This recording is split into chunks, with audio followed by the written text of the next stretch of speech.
तो जय श्री कृष्णा, जय श्री राम, जय श्री राधे राधे, जय श्री महाकाल। इस प्रवचन में आपको श्रवण कराएंगे भगवान श्री कृष्ण के अवतरण की कथा। सुखदेव जी कहते हैं, परीक्षित, अब समस्त शुभ गुणों से युक्त बहुत सुहावना समय आया। रोहिणी नक्षत्र था, आकाश के सभी नक्षत्र, ग्रह और तारे शांत सौम्य हो रहे थे। दिशाएं स्वच्छ प्रसन्न थी, निर्मल आकाश में तारे जगमगा रहे थे। पृथ्वी के बड़े बड़े नगर, छोटे छोटे गांव, अहीरों की बस्तियां और हीरे आदि की खानें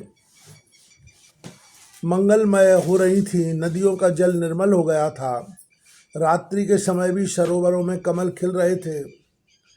वन में वृक्षों की पंक्तियां रंग बिरंगे पुष्पों के गुच्छों से लद गई थीं। कहीं पक्षी चहक रहे थे तो कहीं भौरे गुनगुना रहे थे। उस समय परम पवित्र और शीतल मंद सुगंध वायु अपने स्पर्श से लोगों को सुखदान करती हुई बह रही थी। विप्रों के अग्निहोत्र की कभी न बुझने वाली अग्नियां जो कंस के अत्याचारों से बुझ गई थी, वे अपने अपने समय जल उठी। संत पुरुष पहले से ही चाहते थे कि असुरों की बढ़ती न होने पाए। अब उनका मन सहसा प्रसन्नता से भर गया। जिस समय भगवान के आविर्भाव का अवसर आया, स्वर्ग में देवताओं की दुंदुभियां अपने आप बज उठी। किन्नर और गंधर्व मधुर स्वर में गाने लगे तथा सिद्ध और चारण भगवान के मंगलमय गुणों की स्तुति करने लगे। विद्याधरियां अप्सराओं के साथ साथ नाचने लगीं। बड़े बड़े देवता और ऋषि मुनि आनंद से भरकर पुष्पों की वर्षा करने लगे। जल से भरे हुए बादल समुद्र के पास जाकर धीरे धीरे गर्जना करने लगे। जन्म मृत्यु के चक्र से छुड़ाने वाले जनार्दन के अवतार का समय था। निशीथ चारों ओर अंधकार का साम्राज्य था। उसी समय सबके हृदय में विराजमान भगवान विष्णु देव रूपणी देवकी के गर्भ में प्रकट हुए। जिसे पूर्व दिशा में 16 कलाओं से पूर्ण चंद्रमा का उदय हो गया हो। वसुदेव जी ने देखा, उनके सामने एक अद्भुत बालक है। उसके नेत्र कमल के समान कोमल और विशाल है। 4 सुंदर हाथों में शंख, गदा, चक्र और कमल लिए हुए हैं। वक्ष स्थल पर श्रीवत्स का चिन्ह, अत्यंत सुंदर सुवर्णमयी रेखा, गले में कौस्तुभमणि झिलमिला रही है। वर्षाकालीन मेघ के समान परम सुंदर श्यामल शरीर पर मनोहर पीतांबर फहरा रहा है। बहुमूल वैदुर मणि के किरीट और कुंडल की कांति से सुंदर सुंदर घुंघराले बाल सूर्य की किरणों के समान चमक रहे हैं। कमर में चमचमाती करधनी की लड़ियां लटक रही हैं। बाहों में बाजूबंद और कलाइयों में कंकड़ शोभायमान हो रहे हैं। इन सब आभूषणों से सुशोभित बालक के अंग अंग से अनोखी छटा छिटक रही है। जब वसुदेव जी ने देखा कि मेरे पुत्र के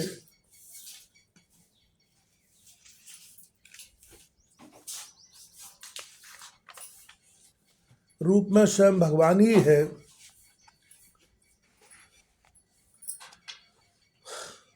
तब पहले तो उन्हें असीम आश्चर्य हुआ, फिर आनंद से उनकी आंखें खिल उठी। उनका रोम रोम परमानंद में मग्न हो गया। श्री कृष्ण का जन्मोत्सव मनाने की उतावली में उन्होंने उसी समय विप्रों के लिए 10,000 गायों का संकल्प कर दिया। परीक्षित, भगवान श्री कृष्ण अपनी अंग कांति से सूत का ग्रह को जगमग कर रहे थे। जब वसुदेव जी को यह निश्चय हो गया कि ये परम पुरुष परमात्मा ही हैं, तब भगवान का प्रभाव जान लेने से उनका सारा भय जाता रहा। अपनी बुद्धि स्थिर करके उन्होंने भगवान के चरणों में अपना सिर झुका दिया और फिर हाथ जोड़कर वे उनकी स्तुति करने लगे। वसुदेव जी ने कहा, मैं समझ गया कि आप प्रकृति से अतीत साक्षात पुरुषोत्तम हैं। आपका स्वरूप है केवल अनुभव और केवल आनंद। आप समस्त बुद्धियों के एकमात्र साक्षी हैं। आप इस सर्ग के आदि में अपनी प्रकृति से इस त्रिगुणमय जगत की सृष्टि करते हैं। फिर उसमें प्रविष्ट न होने पर भी आप प्रविष्ट के समान जान पड़ते हैं। और जब तक महतत्व आदि कारण तत्व पृथक पृथक रहते हैं, तब तक उनकी शक्ति भी पृथक पृथक होती है। जब वे इंद्रिय आदि 16 विकारों के साथ मिलते हैं तभी इस ब्रह्मांड की रचना करते हैं और इसे उत्पन्न करके इसी में अनुप्रविष्ट से जान पड़ते हैं। परंतु सच्ची बात तो यह है कि वे किसी भी पदार्थ में प्रवेश नहीं करते। ऐसा होने का कारण यह है कि उनसे बनी हुई जो भी वस्तु है उसमें वे पहले से ही विद्यमान रहते हैं। ठीक वैसे ही बुद्धि के द्वारा केवल गुणों के लक्षणों का ही अनुमान किया जाता है और इंद्रियों के द्वारा केवल गुणमय विषयों का ही ग्रहण होता है। यद्यपि आप उनमें रहते हैं फिर भी उन गुणों के ग्रहण में आपका ग्रहण नहीं होता। इसका कारण यह है कि आप सब कुछ हैं, सबके अंतर्यामी हैं और परमार्थ सत्य आत्मस्वरूप हैं। गुणों का आवरण आपको ढक नहीं सकता, इसलिए आप में ना बाहर है ना भीतर, फिर आप किस में प्रवेश करेंगे। इसलिए प्रवेश न करने पर भी आप प्रवेश किए हुए के समान देखते हैं। जो अपने इन दृश्य गुणों को अपने से पृथक मानकर सत्य समझता है वह अज्ञानी है, क्योंकि विचार करने पर ये देह गेह आदि पदार्थ बाग विलास के सिवा और कुछ नहीं सिद्ध होते। विचार के द्वारा जिस वस्तु का अस्तित्व सिद्ध नहीं होता बल्कि जो बाधित होती है उसको सत्य मानने वाला पुरुष बुद्धिमान कैसे हो सकता है। प्रभु कहते हैं कि आप स्वयं समस्त क्रियाओं गुणों और विकारों से रहित हैं, फिर भी इस जगत की सृष्टि स्थिति और प्रलय आपसे ही होते हैं। यह बात परम ऐश्वर्यशाली पर ब्रह्म परमात्मा आपके लिए असंगत नहीं है, क्योंकि तीनों गुणों के आश्रय आप ही है। इसलिए उन गुणों के कार्य आदि का आप में ही आरोप किया जाता है। आप ही तीनों लोकों की रक्षा करने के लिए अपनी माया से सत्यमय शुक्लवर्ण पोषणकारी विष्णु रूप धारण करते हैं। उत्पत्ति के लिए रजा प्रधान रक्तवर्ण, सृजनकारी ब्रह्मरूप और प्रलय के समय तमोगुण प्रधान कृष्णवर्ण संहारकारी रौद्र रूप स्वीकार करते हैं। प्रभु आप सर्वशक्तिमान और सबके स्वामी हैं। इस संसार की रक्षा के लिए ही आपने मेरे घर अवतार लिया है। आजकल कोटि कोटि असुर सेनापतियों ने राजा का नाम धारण कर रखा है और अपने अधीन बड़ी बड़ी सेनाएं कर रखी हैं। आप उन सबका संहार करेंगे। देवताओं के भी आराध्य देव प्रभु वह कंस बड़ा दुष्ट है। इसे जब मालूम हुआ कि आपका अवतार हमारे घर होने वाला है तब उसने आपके भय से आपके बड़े भाइयों को मार डाला।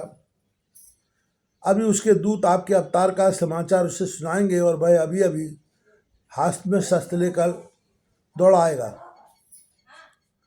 श्री सुखदेव जी कहते हैं, परीक्षित, इधर देवकी ने देखा कि मेरे पुत्र में तो पुरुषोत्तम भगवान के सभी लक्षण मौजूद है। पहले तो उन्हें कंस से कुछ भय मालूम हुआ, परंतु फिर वे बड़े पवित्र भाव से मुस्कुराती हुई स्तुति करने लगी। माता देवकी ने कहा, प्रभु वेदों ने आपके जिस रूप को अव्यक्त और सबका कारण बतलाया है, जो ब्रह्म ज्योति स्वरूप समस्त गुणों से रहित और विकारहीन है, जिसे विशेषण रहित अनिर्वचनीय निष्क्रिय एवं केवल विशुद्ध सत्ता के रूप में कहा गया है, वही बुद्धि आदि के प्रकाशक विष्णु आप स्वयं हैं। जिस समय ब्रह्मा की पूरी आयु 2 परार्थ समाप्त हो जाते हैं, काल शक्ति के प्रभाव से सारे लोग नष्ट हो जाते हैं, पंच महाभूत अहंकार में, अहंकार महतत्व में और महतत्व प्रकृति में लीन हो जाता है, उस समय एकमात्र आप ही शेष रह जाते हैं।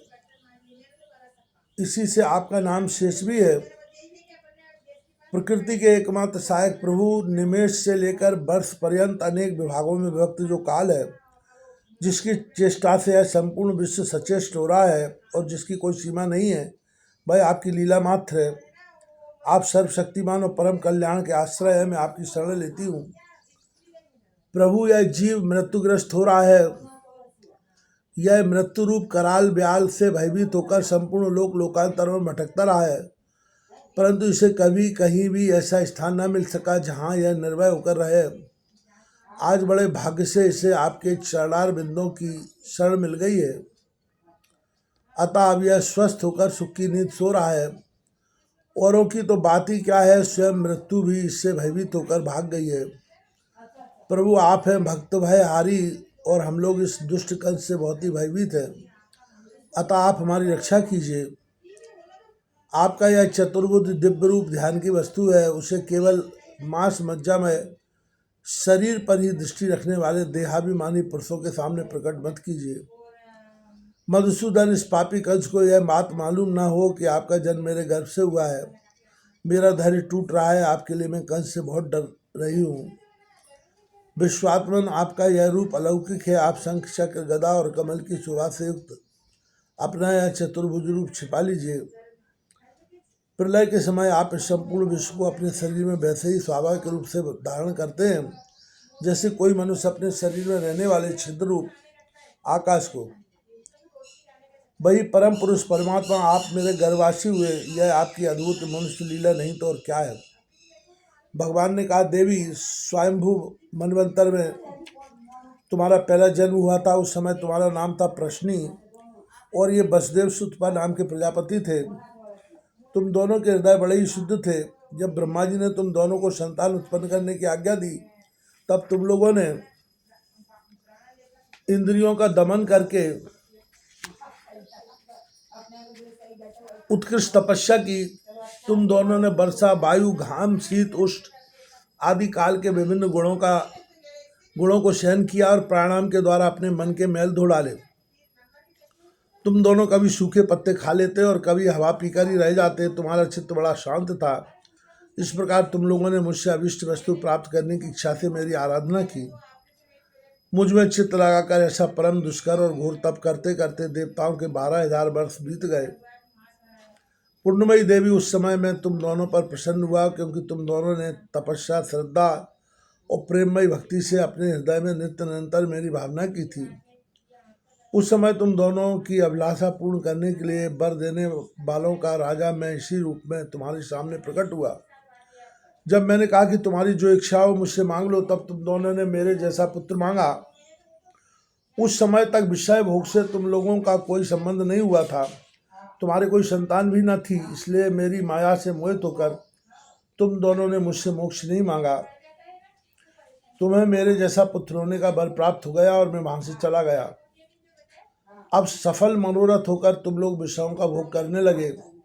मैंने देखा कि संसार में शील, स्वभाव, उदारता तथा अन्य गुणों में और मेरे जैसा कोई दूसरा नहीं है, इसलिए मैं ही तुम दोनों का पुत्र हुआ और उस समय मैं प्रश्नी गर्भ के नाम से विख्यात हुआ। फिर दूसरे जन्म में तुम हुई अदिति और वसुदेव हुए कश्यप। उस समय भी मैं तुम्हारा पुत्र हुआ। मेरा नाम था उपेंद्र। शरीर छोटा होने के कारण लोग मुझे बामन भी कहते थे। सती देव की तुम्हारी स्थिति से जन्मे भी मैं उसी रूप से फिर तुम्हारा पुत्र हुआ हूँ। मेरी वाणी सदा सत्य होती है। मैंने तुम्हें अपना यह रूप इसलिए दिखला दिया है कि तुम्हें मेरे पूर्व अवतारों का स्मरण हो जाए। यदि मैं ऐसा नहीं करता तो केवल एक मनुष्य शरीर से मेरे अवतार की पहचान नहीं हो पाती। तुम दोनों मेरे प्रति पुत्र भाव तथा निरंतर ब्रह्म भाव रखना। इस प्रकार वात्सल्य, स्नेह और चिंतन के द्वारा तुम्हें मेरे परम पद की प्राप्ति होगी। श्री सुखदेव जी कहते हैं, भगवान इतना कहकर चुप हो गए। अब उन्होंने अपनी योग माया से पिता माता के देखते देखते तुरंत एक साधारण शिशु का रूप धारण कर लिया। तब वसुदेव जी ने भगवान की प्रेरणा से अपने पुत्र को लेकर सूतका गृह से बाहर निकलने की इच्छा की। उसी समय नंद पत्नी यशोदा के गर्भ से उस योग माया का जन्म हुआ जो भगवान की शक्ति होने के कारण उनके समान ही जन्म रहते हैं। उसी योग माया ने द्वारपाल और पूर्ववासियों की समस्त इंद्रिय वृत्तियों की चेतना हर ली। वे सबके सब अचेत होकर सो गए। बंदी गए कि सभी दरवाजे बंद थे। उनमें बड़े बड़े किवाड़, लोहे की जंजीरें और ताले जड़े हुए थे। उनके बाहर जाना बड़ा ही कठिन था, परंतु वसुदेव जी भगवान श्री कृष्ण को गोद में लेकर ज्यों ही निकट पहुँचे त्यों ही वे सब दरवाजे आप से आप खुल गए। ठीक वैसे ही जैसे सूर्योदय होते ही अंधकार दूर हो जाता है। उस समय बादल धीरे धीरे गरज कर जल की फुहारें छोड़ रहे थे, इसलिए शेष जी अपने पनों से जल को रोकते हुए भगवान के पीछे पीछे चलने लगे। उन दिनों बार बार वर्षा होती रहती थी। इससे यमुना जी में बहुत बाढ़ बढ़ गई थी।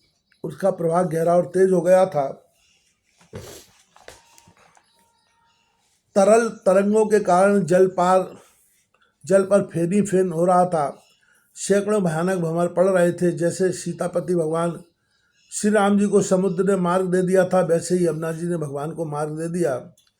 वसुदेव जी ने नंद बाबा के गोकुल में जाकर देखा कि सब के सब गोप नींद से अचेत पड़े हुए हैं। उन्होंने अपने पुत्र को यशोदा जी की सैया पर सुला दिया और उनकी नवजात कन्या लेकर वे बंदी गृह में लौट आए। जेल में पहुंचकर वसुदेव जी ने उस कन्या को देवकी की सैया पर सुला दिया और अपने पैरों में बेड़ियां डाल ली तथा पहले की तरह वे बंदी गृह में बंद हो गए। उधर नंद पत्नी यशोदा को इतना तो मालूम हुआ कि कोई संतान हुई है, परंतु वे यह न जान सकी कि पुत्र या पुत्री, क्योंकि एक तो उन्हें बड़ा परिश्रम हुआ था और दूसरे योग माया ने उन्हें अचेत कर दिया था। श्री सद्गुरु।